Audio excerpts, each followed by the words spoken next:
Kenapa kamu galau sekali? Mau pergi jalan-jalan, baju nggak ada, ya beginilah. Ini baju jelek kali kau udah robek-robek kayak gini. Hah? Soalnya ini baju udah lama. Oh, Jadi kalau enggak. gitu aku cari baju dulu ya. Oke. Buat kamu buat kemana? Mau kemana? Mau jalan-jalan sama cewek? Jalan. Aku cari baju dulu ya. Oke. Ini baju buat jalan.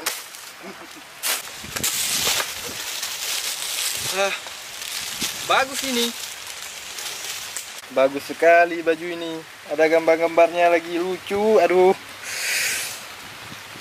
Ah, itu kau udah ganteng. Kau udah ganteng. Ini Iya. kan lucu kan? Iya, lucu. Ini tahu nggak harganya berapa? Enggak. Ini murah sekali ini. Belinya cuma di Titek Shop. Ya, Ya, jangan lupa dibeli ya. Ya. Kalau biar lebih ganteng lagi, pakai minyak wangi ini. Biar lebih cool. Nih ya, buat kamu ya. Siap, pamit dulu ya. siap, Pak. Makasih ya. Aduh.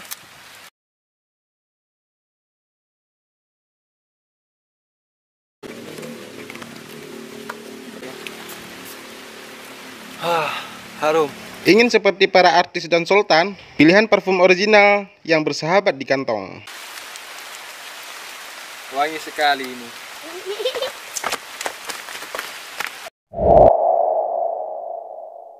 Beginilah kehidupan hari-hari saya karena sindrom sangat menyulitkan aktivitas saya.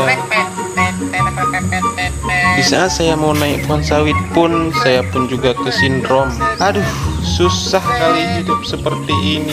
Gimana pun saya harus repet. Di saat mengambil buah pun juga ikut kesindrom. Aduh buset, serempet. Mau jalan pun juga kesindrom. Yang paling susah di saat saya mau naik Pajero saya ini, saya selalu harus berkata serepet. Akhirnya saya memilih jalan yang terbaik dari sindrom ini. Mending saya lebih baik tidur di sini. Ikan teri, ikan tongkol. Yang lagi sendiri, senggol dong. Serepet. Tet.